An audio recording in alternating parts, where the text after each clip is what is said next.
আমরা যে ১৬৬টা তাদের যে প্রশ্ন ছিল এর ভেতরে ১২২টার ব্যাপারে আমরা একমত পোষণ করেছি, আর ২৩টার ব্যাপারে আমরা আমরা দ্বিমত আমরা পোষণ করেছি, একমত নই আমরা বলেছি, আর ২২টা আমরা আংশিক একমত সে কথা আমরা জানিয়েছি।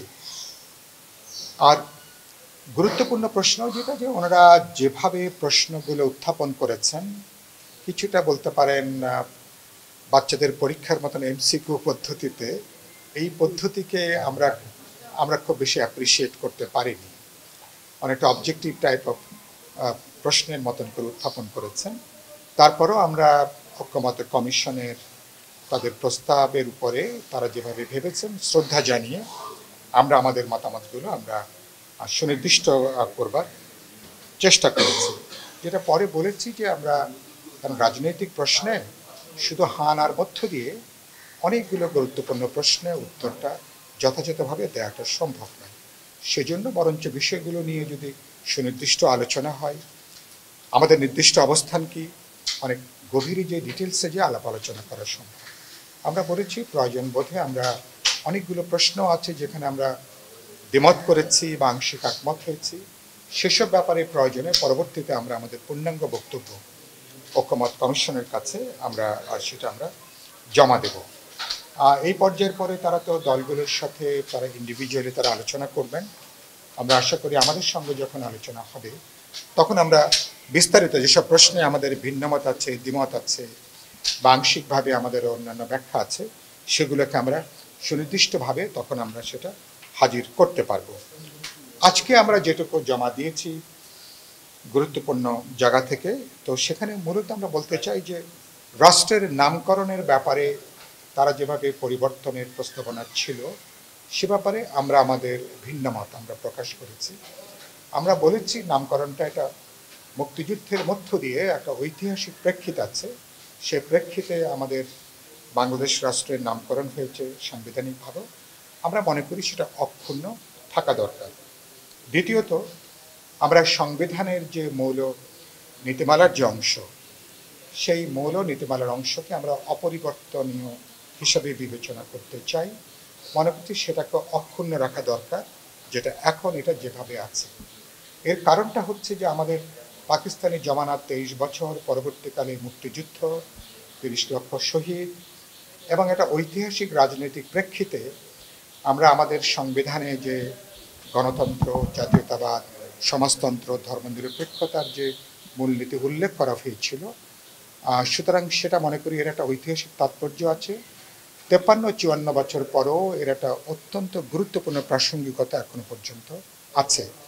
আর আপনি পুরো দেখবেন, পুরো আলোচনাটা হচ্ছে এবারকার যে আন্দোলন, ছাত্র শ্রমিক জনতার যে এবার আমাদের যে গণ অভ্যুত্থান, তার প্রধান চৈতন্য ছিল বৈষম্য বিরোধিতা। সুতরাং যখন তার মানে আমরা রাষ্ট্র সমাজের সাম্য তৈরি করতে চাই, সেজন্য সাম্য প্রতিষ্ঠার জন্য সামাজিক মালিকানা, তার জন্য সমাজতন্ত্রের লক্ষ্যে গোটা রাষ্ট্র সমাজকে যদি নিয়ে যেতে না পারি তাহলে কখনো আসলে প্রকৃত সাম্যটা অর্জন করতে পারবো না। সেজন্য আমরা বলেছি এই নীতিমালাটা অক্ষুণ্ণ রাখা দরকার। হ্যাঁ, এর সাথে আমরা প্রোক্লামেশন অফ ইন্ডিপেন্ডেন্স, আমাদের স্বাধীনতার ঘোষণাপত্রে সাম্য, মানবিক মর্যাদা, সামাজিক ন্যায় বিচারের যে ঘোষণা বলেছি, আমরা বলেছি এটাকেও সংবিধানের মূলনীতি হিসাবে এটাকেও যুক্ত করাটা এটা যুক্তিযুক্ত হবে এটা। আর আমরা গুরুত্বপূর্ণ যেটা বলেছি, মৌলিক অধিকারের ওনারা সম্প্রসারণে কিছু প্রস্তাবনা দিয়েছেন, যেটাকে আমরা মনে করি যে খুবই গুরুত্বপূর্ণ। আমরা মৌলিক অধিকার সম্প্রসারণের প্রস্তাবের সাথে আমরা একমত হয়েছি। আমরা তরুণদের 10% আলাদা করে দলগুলো মনোনয়ন দেবে, এটাকে আমরা অপ্রয়োজনীয় বিবেচনা সেটাকে আমরা করেছি। আর ভোটারের ভোট প্রদানের যে বয়সসীমা কমানোর কথা তো নাই, কিন্তু সংসদ নির্বাচনের প্রার্থিতার ব্যাপারে 21 বছরে তারা যে প্রস্তাব করেছেন আমরা মনে করি যে সেটা অপ্রয়োজনীয়।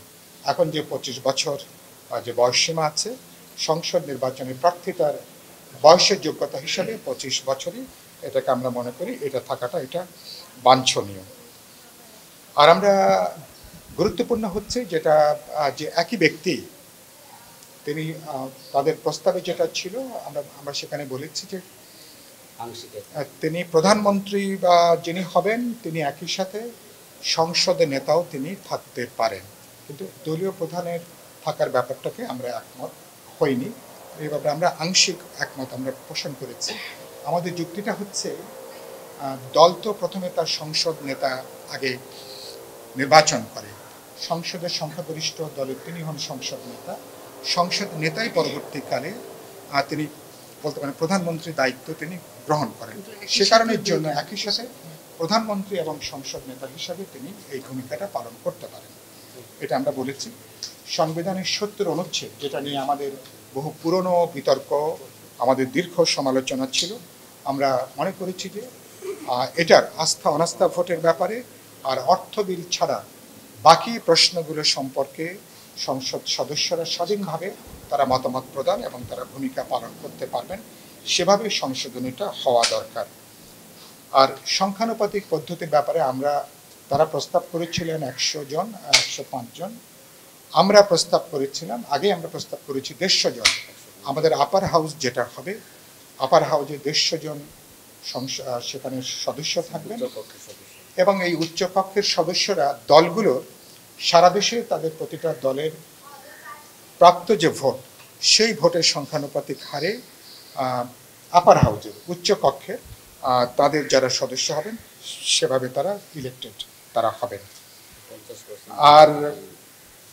আর আমরা ওই যে ওনারা ওই যে বলেছিলেন ন্যূনতম ১% পেতে হবে, এগুলোকে আমরা একমত আমরা হইনি।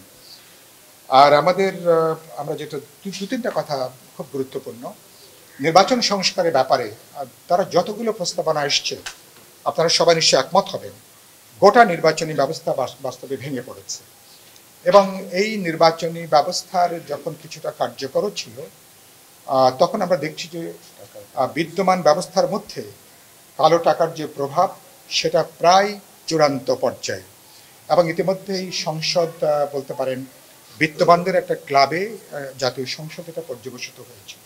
তাদের সুপারিশ বা প্রস্তাবনাগুলোর মধ্যে কালো টাকার এই যে অবাধ তার যে বিস্তার, কালো টাকার যে প্রভাব নির্বাচনী ফলাফল নিয়ন্ত্রণ করবার ক্ষেত্রে এখানে তাদের কোনো সুনির্দিষ্ট কোনো প্রস্তাবনা নেই।